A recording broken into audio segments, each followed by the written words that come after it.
Hello, जय हिंद साथियों। स्वागत है आप सभी का एक बार फिर से आपके अपने परिवार सुप्रभात क्लासेज में। और सभी दोस्तों को दीपावली के इस पावन पर्व पर सभी को हार्दिक शुभकामनाएं एवं शुभाशीष। कैसे हो दोस्तों? आई होप कि सभी बढ़िया होंगे और कुशल मंगल होंगे एवं लगातार अपनी मंजिल की ओर कदम पर कदम बढ़ा रहे होंगे। साथियों, आज अपन एक ऐसा पॉइंट लेकर के आए हैं जिसके बारे में हमेशा के लिए मतभेद रहा है और उस पॉइंट का नाम है पूना पैक्ट समझौता।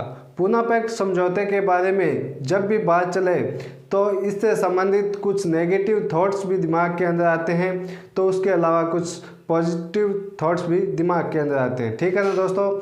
तो पूना पैक्ट की जो रियल कहानी है उसके बारे में आज अपन जानने की कोशिश करेंगे और मैं पूरी कोशिश करूँगा कि जो पूना पैक्ट समझौता हुआ था उसको हूबहू आपको समझ में आए और अच्छे से आप अध्ययन कर सके। देखिए दोस्तों, पूना पैक्ट समझौते की यदि अपन बात करें तो पूना पैक्ट समझौता है उसकी कहानी की यदि अपन बात करें कि कहाँ से स्टार्ट हुई, तो आपको ध्यान में रखना है कि 26 जनवरी 1930 को पहला स्वतंत्रता दिवस मनाया गया। क्या मनाया गया दोस्तों? पहला स्वतंत्रता दिवस।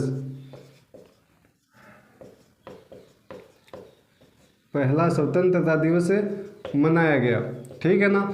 और इस स्वतंत्रता दिवस के अंदर भारतीय है उन्होंने पूर्ण स्वराज्य की मांग की थी। तो अंग्रेजों ने सोचा कि यार अब ये लोग तो पूर्ण स्वराज्य की मांग करने लग गए और यदि इनको पूर्ण स्वराज्य दे दिया तो अपना यहाँ से पत्ता कट जाएगा, तो क्या करें? तो अंग्रेजों ने इन भारतीयों से बात करने के लिए एक कब 1930, 1931 और 1932 में गोलमेज सम्मेलन है उनका आयोजन किया। गोलमेज सम्मेलन का आयोजन कब किया? तो आपको ध्यान में रखना है 1930, 1931 और 1932। ठीक है ना? इनके अंदर गोलमेज सम्मेलन है उनका आयोजन किया गया और प्रथम गोलमेज सम्मेलन है वो हुआ था 1930 को। प्रथम गोलमेज सम्मेलन। और इसमें आपको ध्यान में रखना है कि इस सम्मेलन में कांग्रेस ने भाग नहीं लिया था, या फिर बोल सकते हो आप कि कांग्रेस ने इसका बहिष्कार किया था। कांग्रेस ने बहिष्कार किया इस सम्मेलन का। ठीक है ना दोस्तों? ओके। उसके बाद में आपको ध्यान में रखना है कि 1931 के अंदर 1931 में दूसरा गोलमेज सम्मेलन हुआ। दूसरा गोलमेज सम्मेलन।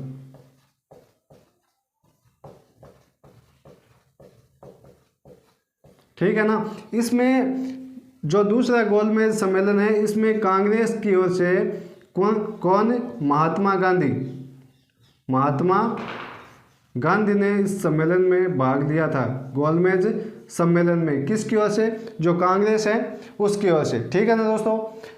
अब होता क्या है इस दूसरे गोलमेज सम्मेलन के अंदर कि डॉक्टर अंबेडकर, किसके मध्य? डॉक्टर अंबेडकर और महात्मा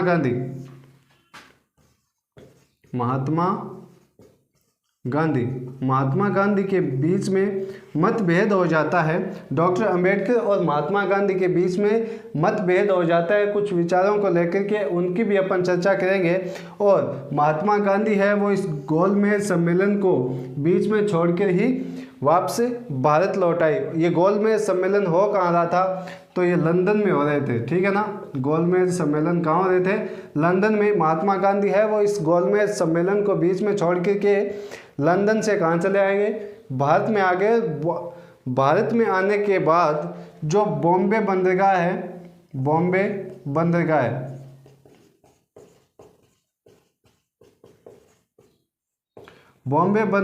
पर महात्मा गांधी को गिरफ्तार कर लिया गया और जो पूना की यरवदा जेल है उसमें बंदी बना लिया गया। ठीक है ना दोस्तों? उसके बाद में अपन बात करें कि इनके बीच के अंदर इन दोनों के मध्य डॉक्टर अंबेडकर और महात्मा गांधी इन दोनों के मध्य मतभेद क्यों हुए? मतभेद होने के रीजन क्या थे? मतभेद की यदि अपन बात करें तो देखिए, एक तो डॉक्टर अंबेडकर और दूसरा कैंडिडेट कौन? महात्मा गांधी। इन दोनों के बीच में मतभेद हुआ। क्या हुआ कि जो डॉक्टर अंबेडकर हैं वो, इनका ये मानना था डॉक्टर अंबेडकर का कि जिस प्रकार से सांप्रदायिक निर्वाचन प्रणाली के अंदर मुस्लिम, भारतीय ईसाई और जो एंग्लो इंडियन हैं उनको किसमें सांप्रदायिक निर्वाचन प्रणाली के अंदर शामिल किया गया है, उसी प्रकार से किसको शामिल किया जाना चाहिए? दलितों को। किसको? दलितों को शामिल किया जाना चाहिए, जिससे कि दलितों को एक एक्स्ट्रा जो आरक्षण का कोटा है वो उनको मिल सके और जो अन्य वर्ग हैं इनके समक्ष, या आप बोल सकते हो समान, जो दलित वर्ग हैं वो आ सके। ठीक है ना दोस्तों, क्योंकि इस दलित वर्ग की पोजीशन उस समय इतनी खराब थी कि वो अन्य वर्ग हैं उनसे बहुत ही निम्नतम था। ठीक है ना दोस्तों, तो उसका दलित वर्ग की अध्यक्षता कर रहे थे डॉक्टर अंबेडकर और उन्होंने ये कहा कि भाई हमको क्या चाहिए? सांप्रदायिक निर्वाचन प्रणाली में हम लोगों को शामिल करो आप। ठीक है ना, तो महात्मा गांधी कह रहे थे कि नहीं, आपको जो सांप्रदायिक निर्वाचन प्रणाली है उसमें शामिल नहीं किया जाएगा। क्यों? क्योंकि जो दलित हैं वो हिंदुओं का ही भाग है, इसलिए हम किसी भी सांप्रदायिक निर्वाचन प्रणाली में आपको शामिल नहीं करने वाले। इस बात को लेकर के बैठ गए डॉक्टर अंबेडकर और उन्होंने क्या कहा कि हम भी क्या करेंगे? सांप्रदायिक निर्वाचन प्रणाली में शामिल होकर के रहेंगे। अब दोस्तों हुआ क्या कि इस मौके का अब दो लीडर हैं, एक दलित वर्ग का लीडर है और एक जो ये महात्मा गांधी है वो लीडर है। ठीक है ना, अब इन दोनों के बीच में मतभेद हो रहा है। इसका फायदा उठा करके ब्रिटिश सरकार ने कब 16 अगस्त 1932 को सांप्रदायिक पंचायत जारी कर दिया गया। सांप्रदायिक पंचायत, ठीक है ना, और इस सांप्रदायिक जो पंचायत है इसमें दलित वर्ग को शामिल कर दिया। किसमें? सांप्रदायिक निर्वाचन प्रणाली के अंदर। ठीक है ना दोस्तों, अब इस सांप्रदायिक पंचायत के विरुद्ध महात्मा गांधी ने पूना की येरवडा जेल के अंदर आमरण अनशन जारी कर दिया। ठीक है ना, तो इसमें क्या हुआ कि डॉक्टर राजेंद्र प्रसाद हैं वो इनके बीच में एक मध्यस्थता स्थापित करवाने की कोशिश करते हैं। क्यों? क्योंकि इन दोनों ही, जो अंबेडकर और महात्मा गांधी दोनों ही अपने मुद्दे पर अड़े हुए थे। ये बोल रहे थे कि अंबेडकर साहब है वो बोल रहे थे कि हम जो दलित वर्ग है उनको सांप्रदायिक निर्वाचन प्रणाली में शामिल करना ही होगा आप लोगों को। ठीक है ना, और महात्मा गांधी ये बोल रहे थे कि सांप्रदायिक निर्वाचन प्रणाली में आप लोगों को शामिल किसी भी हालत में नहीं किया जाएगा। ठीक है ना दोस्तों, अब ये दोनों आपस में डटे हुए थे अपने मुद्दे पर और इसका फायदा कौन उठा रही थी? ब्रिटिश सरकार। ब्रिटिश सरकार ने फूट डालो राज करो की नीति को अपनाते हुए सांप्रदायिक पंचायत जारी कर दिया। अब इन दोनों के मध्य, डॉक्टर अंबेडकर और महात्मा गांधी दोनों के मध्य एक मध्यस्थता, यानी आप समझौता जिसे बोलते हो, वो करवाने के लिए आए। कौन? डॉक्टर राजेंद्र प्रसाद। किनके बीच?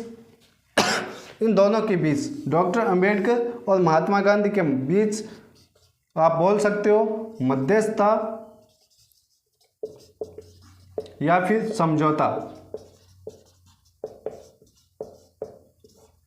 ठीक है ना, कब करवाया?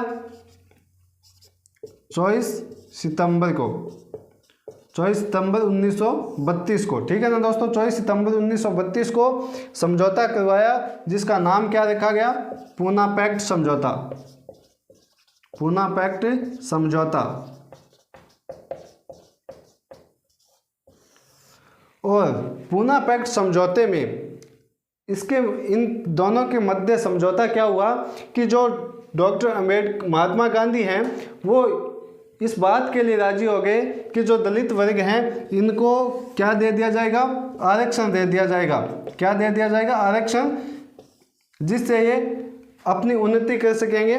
और जो डॉक्टर अंबेडकर हैं वो जो दलितों को सांप्रदायिक निर्वाचन प्रणाली में शामिल करने की जिद थी उसको छोड़ करके और आरक्षण देने की बात पर सहमति जता दी। ठीक है ना दोस्तों, इसी से पूना पैक्ट समझौते से ही आपका आरक्षण है वो अस्तित्व में आया था, ये आपको ध्यान में रखना है। पूना पैक्ट समझौते से ही आरक्षण अस्तित्व में आया था, ये आपको ध्यान में रखना है। यदि पूछे कब आया तो 24 सितंबर 1932 को अस्तित्व में आया था। ठीक है ना दोस्तों, तो आज के लिए अपन इतना ही रहने देते हैं, बाकी अन्य जो फैक्ट हैं वो अगली क्लास में देखेंगे। और इस प्रकार के जो अन्य फैक्ट हैं वो जानने के लिए जुड़े रहें चैनल के साथ, चैनल को सब्सक्राइब करेंगे। Thank you very much and I wish you all the best. Thank you.